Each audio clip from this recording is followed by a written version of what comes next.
Let's play some poker. We sit down and just a couple minutes into the session, we find ourselves in an interesting hand.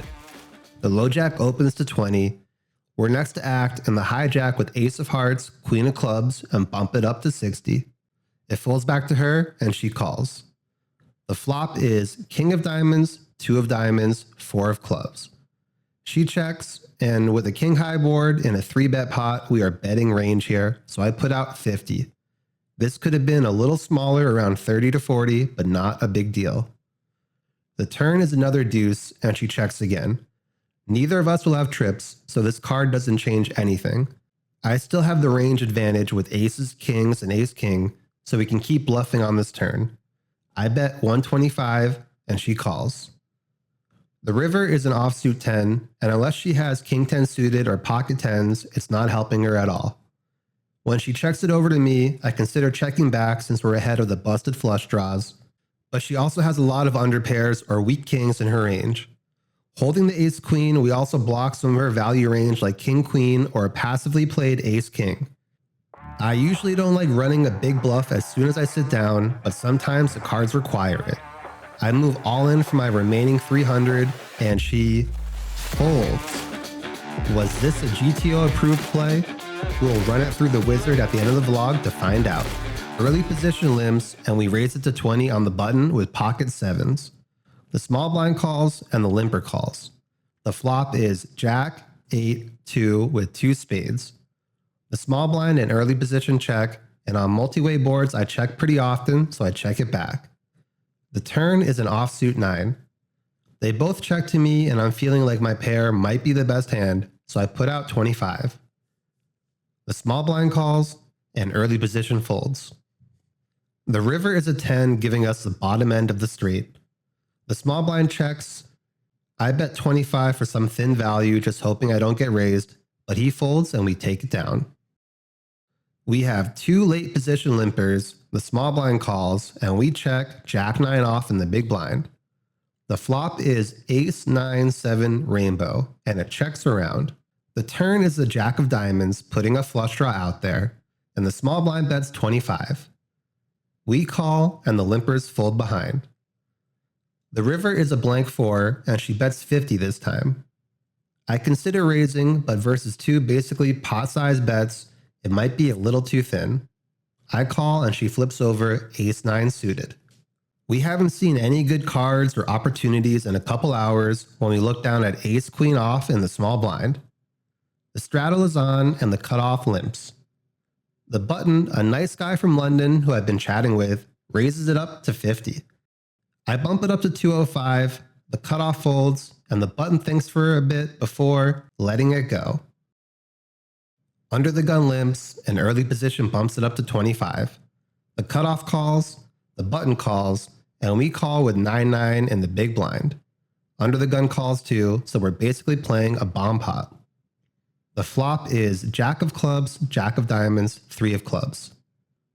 We check, and everyone checks behind. The turn is a 6 of diamonds, putting another flush draw out there.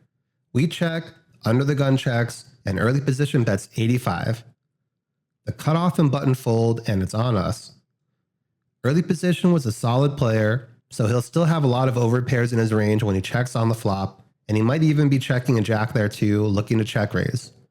With a player left to act behind us, we have to continue a little tighter, so I sigh and muck my 9s.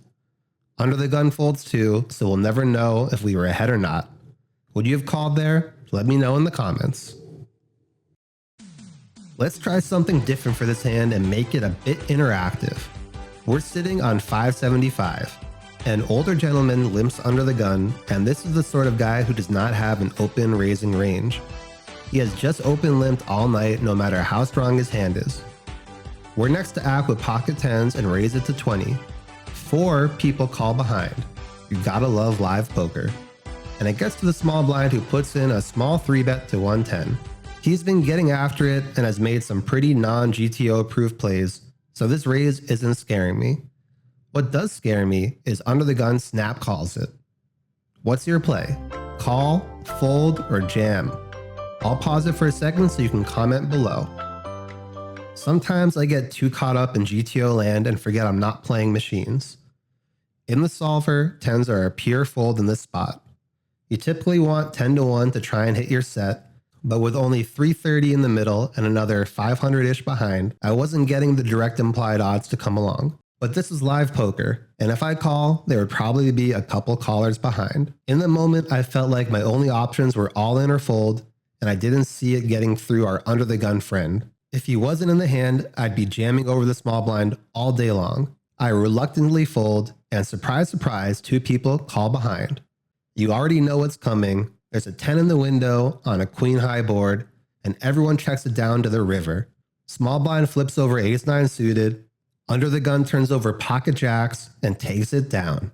It's hard not to be results oriented, but after doing some math, I think calling profits around 3 to 5 big blinds on average, which is a pretty big spot for me to miss. A few hands later, we get our chance for a redemption.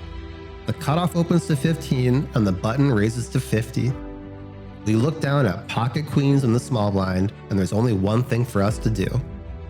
I move all in, the cutoff folds, and the button snaps us off. I ask him if he wants to flip over his cards and turn over my queens. He shows me ace-king, and before I can even pick up the camera to film the run out, he flops me dead with ace-king-king, rivering another king just to rub it in. These big flips haven't been going my way recently, but at least I'm getting it in good. I decide to call it a night and live to battle another day. Was that triple barrel bluff GTO approved? Let's take a look in the wizard. Facing the low jack open, we only raise from the hijack, and ace queen off is in there every time. On the king 4-2 flop, you can see we are c-betting with literally 100% of our range. Low jack should have some check raises, but in practice, you don't see too many check raises in 3-bet pots on ace or king high boards. On the turn deuce, low jack is never leading, and we are still betting about 2/3 of the time. Aces and ace-king are our main value hands, and king-king starts to get a little trappy.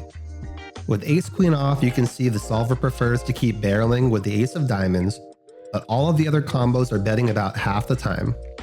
On the river 10, the low jack actually has a leading range with some 2-pair and top pairs for value, along with some 2-pair blockers holding a 10. After they check, we're supposed to check back our ace-queen most of the time, but if you peep what hands the solver is bluffing with, ace-high is our main option. While this play wasn't GTO approved, looking at the low jack's range on the river, you can see they mainly have king-queen, king-jack, pocket queens, pocket jacks, and some king-10 suited, 10s, and a sliver of 4s.